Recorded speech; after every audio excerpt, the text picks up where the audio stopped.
I'm going out tonight and I want to wear this shirt, but it is incredibly wrinkled. So I'm using the classic technique of trying to iron it with my own body heat. And I mean, it's going really well. I never know where to stand during these videos. Are you enjoying my tissue box in the background there? I feel like whenever you watch writing vlogs, they always have such an aesthetically pleasing background, but that's just not the world I live in. What have I got? Board games and eye drops. Very sexy. Very aesthetically pleasing. Backpacks on the floor in front of the bookshelf. And also a normal amount of Christmas breakfast tea. Please stop asking me questions. Dishes soaking before I have to hand wash them. Yay. So appetizing. They call me the master chef. I feel like I at least need like a potted plant or something. Have I historically been able to keep potted plants alive? No. This is the closest thing I have to potted plants. This is some kale and some bok choy in a bowl of water so they don't wilt before I use them. Okay, I'm gonna have a cup of tea. Welcome to the writing vlog. Woo! Wow, it's crazy how hard it is to pour milk with your left hand. Oh, there we go, nailed it. Beautiful filmmaking. Why does it look like my tea has scum on the surface? Here's the thing, we're all about authenticity on this channel, okay? Not pleasing things, but real. And also it's tea leaves, that's why my tea looked like that. It's nothing disgusting. Now to the writing vlog.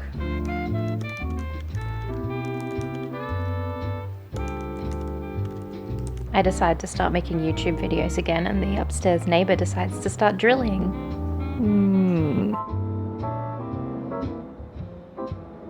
Let's hope you don't fall off the windowsill. Ooh. Same mug, different day. You can hear it's first thing in the morning, can't you? I ended up not filming much yesterday afternoon because I didn't write much. I made my writing plans video and then my computer decided to take a mental health day. But it doesn't seem to be crashing out today. So fingers crossed we can actually get something done. I'm probably going to work on my vampire book. I've been trying to hit a goal of like 2,000 words a day, which is not a lot, but it's also a lot. That's the normal scale of measuring. But I have written up to the middle section that was already written. This book is kind of a mess. I've been writing it out of order, so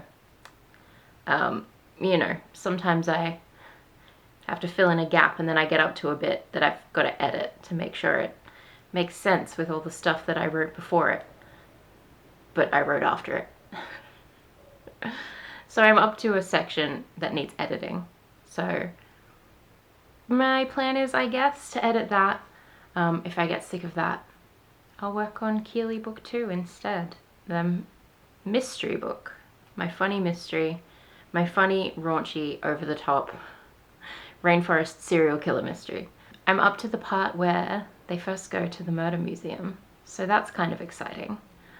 Or I'm nearly up to that part anyway. I think I've got to finish another chapter. Again, I'm writing that one out of order, so we'll see. So that's the plan for today. But first, I'm gonna drink some tea. I'm gonna have some breakfast. And I'm probably going to read. I'm currently reading the second book in the Others series by Anne Bishop, which is an urban fantasy that everyone says is the most unique urban fantasy, or at least a very unique urban fantasy, and it is. And I like it. I thought it would be a lot grittier than it was based on some of the quotes early on about humans being smart meat and the kind of werewolf creatures just seeing them as food. I was like, okay, this is gonna be that kind of book. And then it turned out to be, and like, to be honest, it is still gritty, but it turned out to be a lot cozier than I expected. Like the main character gets a job in the mail sorting room, MAIL, And it kind of feels like a cozy game I would play on the Switch. When she sorts out mail, and then she drives to the werewolf house and drops off the mail and makes friends, and then she drives to the vampire complex and drops off their mail. And it's just the main wolf character runs a bookstore, you know? It's like a real mix of gritty and cozy. I like it. So anyway, I'm gonna go read that probably and drink my Christmas breakfast, a normal thing to be drinking in mid-January, and a normal thing to be drinking in July, because I bought supplies. Actually, I got given supplies for Christmas, because people know. It's still the same day, I just changed my shirt because I found out I had somehow spilled food on my shoulder. So there's a mystery for us all to chew on. I feel like maybe I didn't describe the book that I was describing very well. I'm hiding in the other room because Alexi's on Discord with all his friends, even though it's the middle of the day on a weekday. Who knew? Everyone's working hard, I guess. No judgment. No judgment. I feel like I maybe didn't describe the book I'm reading very well. It is dark. I feel like I didn't adequately acknowledge that it is a dark book, but it has a surprising amount of coziness within it. It's not a cozy book. Like, the main character sees prophecies, but in order to do that, she or someone else has to cut her skin. There are humans who get eaten alive or put through meat grinders. So, like, it is dark, but also there are cute magical ponies and crow shifters who love shiny things. And so it has a more cozy vibe than I expected for a book where all the other, violence and triggering things happen. So anyway, I've accidentally nearly finished the book, and I'm about to go and do that.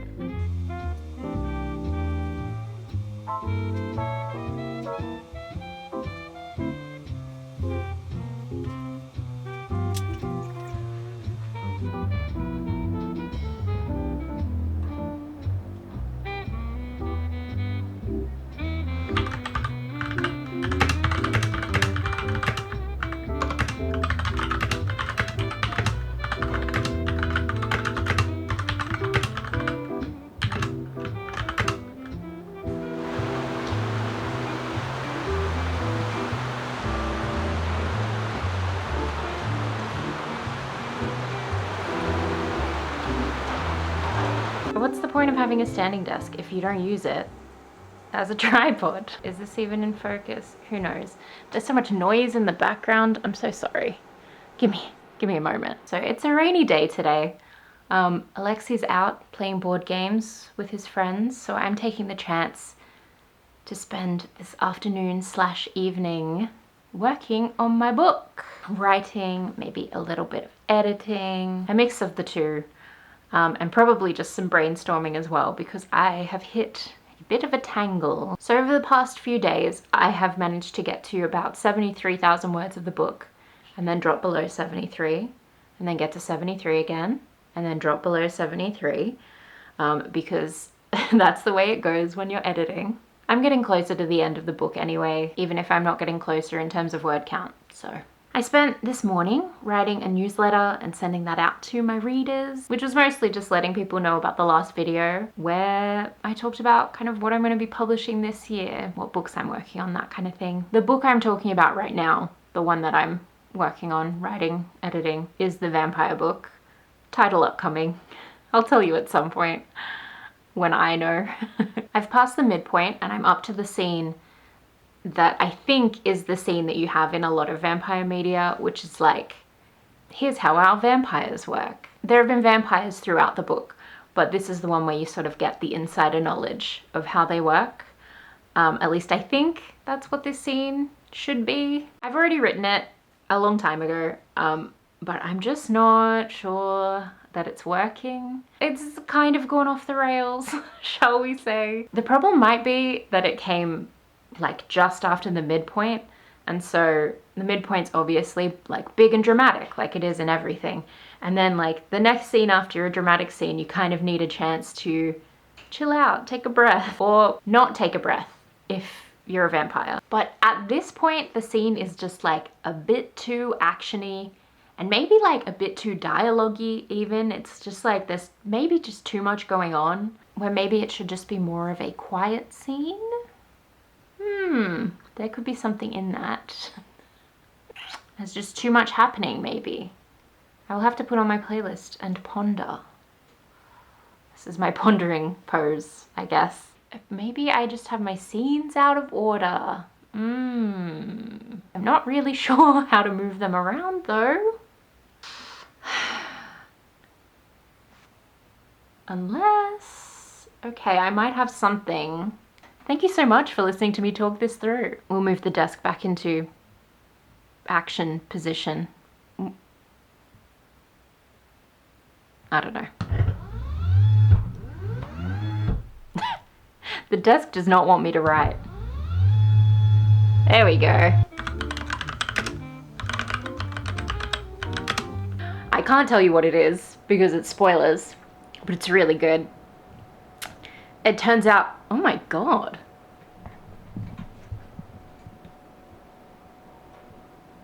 There was just like a, I don't know, tornado of leaves. I mean, not a tornado, this is Australia, but what the hell? That was very weird. Anyway, back to me. Thanks, nature. Always trying to steal the spotlight. I can't tell you exactly what my brainwave was, but I can tell you that it was to do with the bigger plot of the series. So, actually, I think what I was doing wrong... okay, I'm gonna have to sit you down. My arm's not gonna hold up while I chat for, you know, half an hour about my story. Okay, so I am still holding it though, because otherwise it will fall off this windowsill. So, okay, no, Claire, just sort it out. Sort it out, sort yourself out, come on. All right, let's hope that doesn't fall, and if it does, I'll catch it. Reflexes, okay. So, I can't remember what I was saying.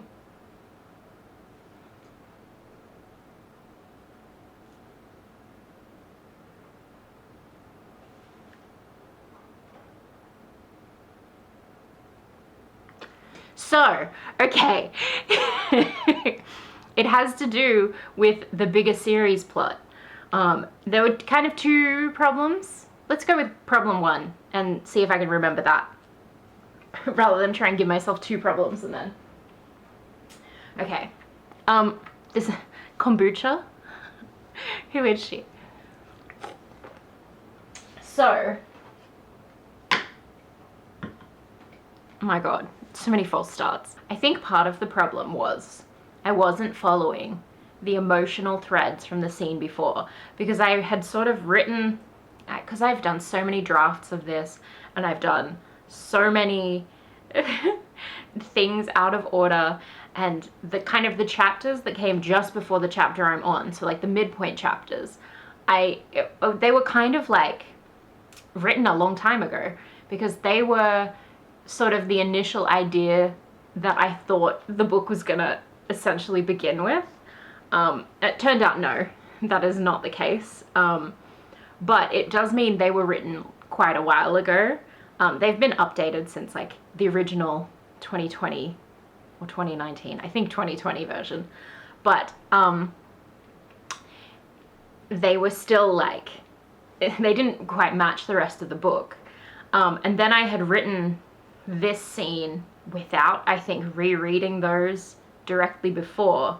So what kind of happened was I didn't follow like the emotional thread of the midpoint scenes, the like big dramatic midpoint stuff, and I didn't kind of address it as much as I should have. Like I addressed the events that happened, but I didn't address like the emotional fallout, I guess, of the scene before.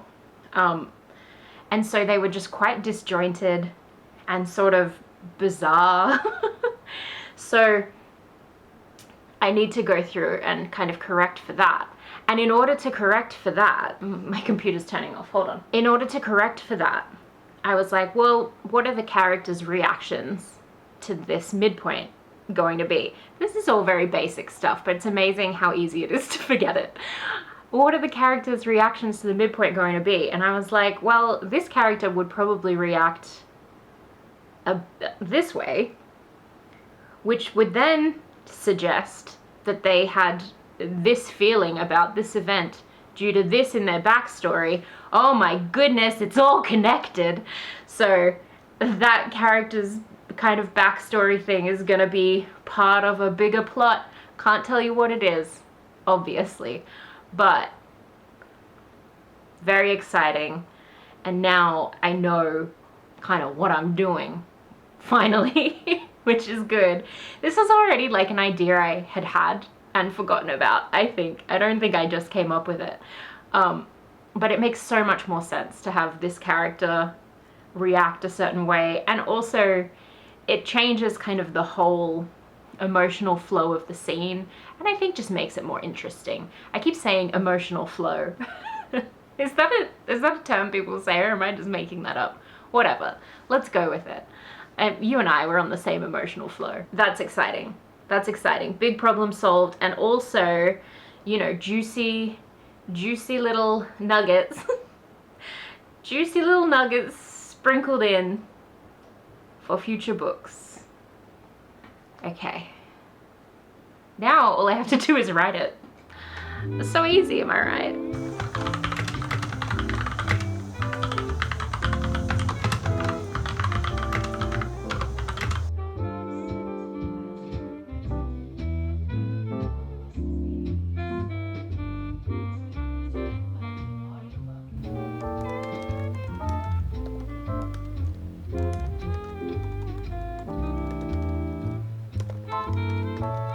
I love to live my life surrounded by my little piles. Oh, look, a little pile over there on the floor. Let's hope this lighting isn't too ghost story around a campfire. It's so strange with discovery writing. I'm leaning into it more with this vampire book than I ever have before, I want to say, at least since I was back as a baby writer, you know, 11 years ago. Even then, I think it was different though. Even that early, I feel like I was sometimes muscling my way through the book, like twisting its arm to make the scene fit. And I've definitely done that with outlines. Some people, I guess, call it like writing from the critical voice or whatever. And I don't know if that's exactly what I mean. It's more just you have an idea of how a scene should go and you don't have any other ideas. So you just write the scene the way you've thought of. Which is like a reasonable thing to do, right? That's the idea you've got. That's the idea you write. But sometimes, you know, your first idea or your fifth idea isn't your best idea. I don't know. I've definitely made scenes fit in the past. And that's not to say that the books were bad. I just don't really like writing like that. It's never enjoyable to write a scene that you're having to force your way through. And I don't want to do it anymore. You know, I'm just happier to take longer writing a book now. If I need more time to puzzle through writing a certain part of the plot, then I will just take the time. It doesn't feel so urgent to just like put out more books, you know?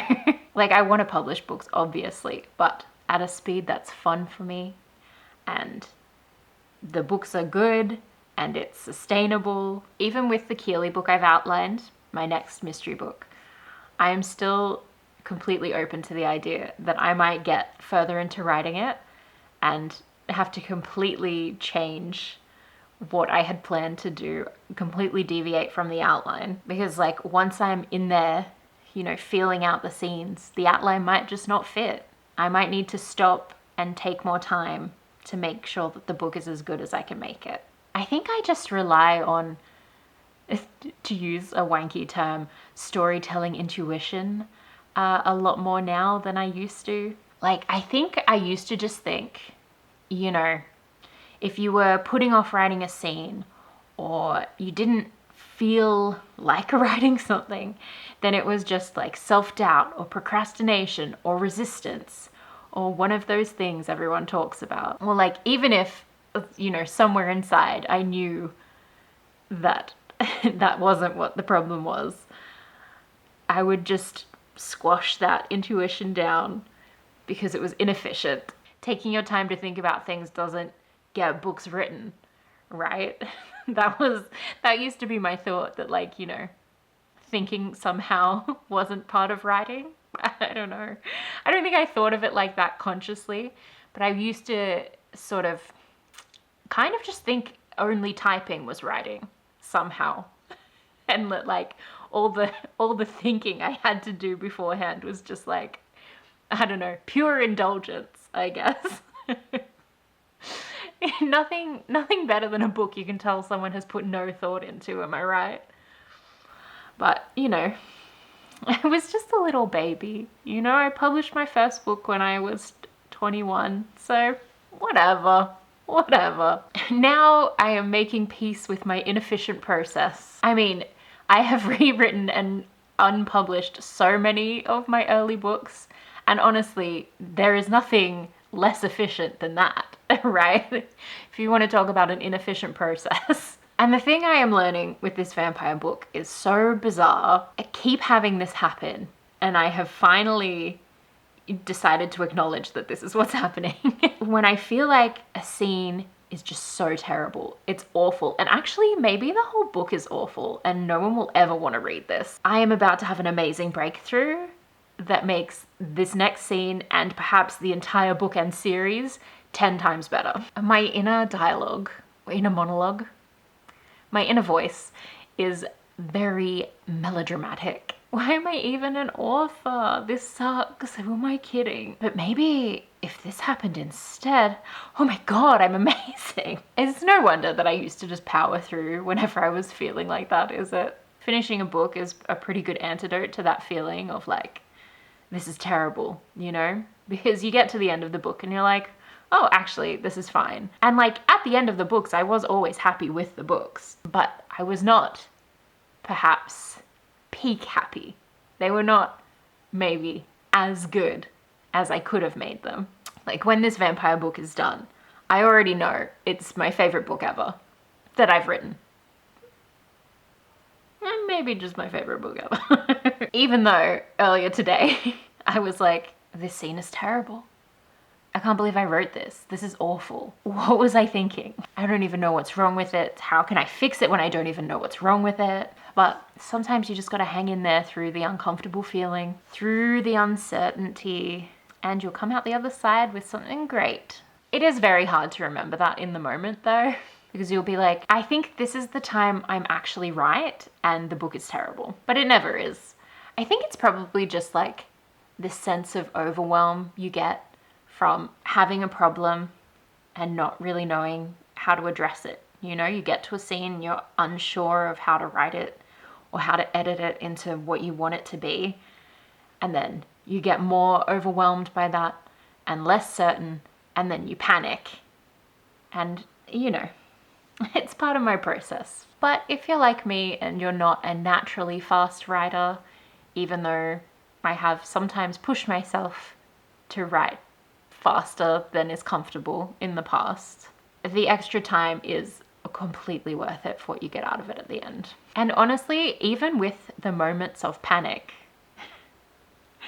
which is so silly. I mean, we're writing a book and not, you know, performing surgery, but whatever. Sometimes, you know, it's not logical what you get anxious over. But even with the moments of panic, it is much more fun to write a book like this, where every scene after you overcome that hurdle of the overwhelm and the uncertainty, you're like, oh my God, this scene is good, rather than, well, the scene is written, so it'll have to do.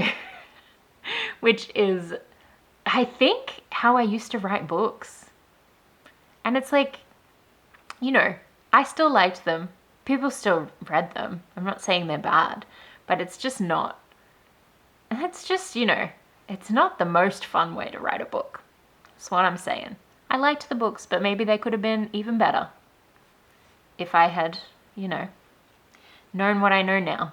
But then, if I hadn't written like I wrote then, I wouldn't know what I know now. All right. I think we're getting a bit rambly.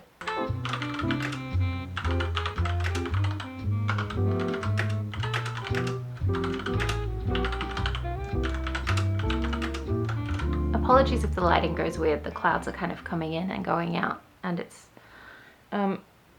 okay for now, but it might go weird in a second. So it is not early enough in the day for my voice to sound like this. It is 3:18 p.m. But I guess I just haven't really spoken today.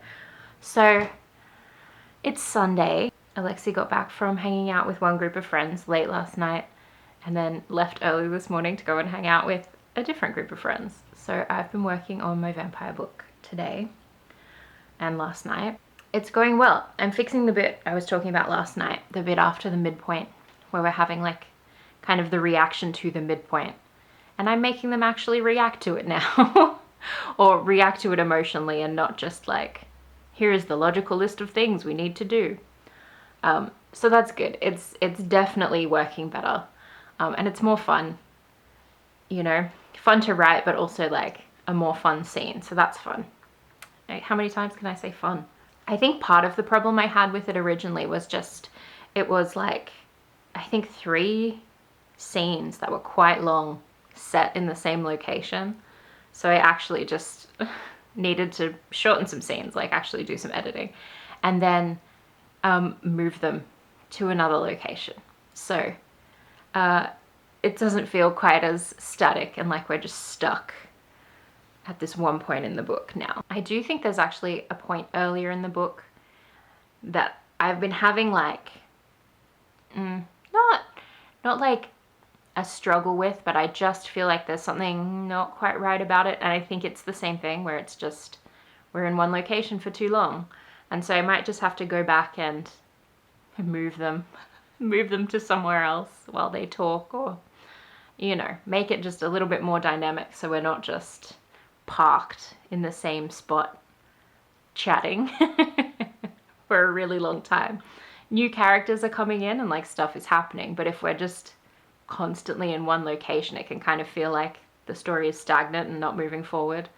I know I feel that as a reader sometimes. I'm like, just can we take this outside? I don't know. So that's definitely something to think about. I think I already have, like, for the bits earlier in the book, I already have easy locations to move them to, or just ideas of how to break it up so it's not so, you know, so stagnant, really. That is the word. It's good to know that that's maybe all it is. Like, there's nothing wrong with the scenes. It's just, they just need to be moved so we can have some different setting elements. And they don't even need to be moved far. Like, you know, if they're in the car park, they can move into the cafe. Or if they're in the bit of trees, they can move into like a different bit of trees, but there's something different going on over there, you know?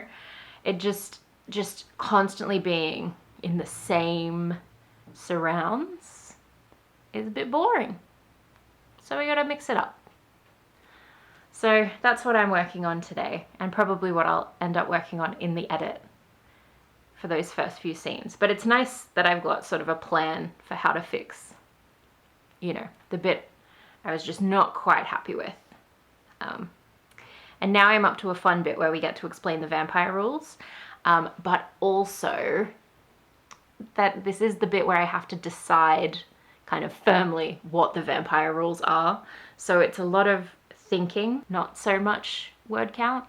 I have actually written a lot last night and today. I've probably written a few thousand words, but I've also cut a few thousand words. So what's my word count looking like? 74,397. So it's going up. Not as much as it should be going up for like how much progress I've made, but that's okay. Who cares? As long as we're moving forward, right? Okay. I'm going to stop chatting to you now so that I can put the air conditioner back on and get out of the sun. because it is pretty hot in January in Australia. It's very much a business at the top, orthopedic footwear at the bottom kind of outfit, but I'm not showing you my feet. Unless you want to pay me money. What am I saying? Shut up.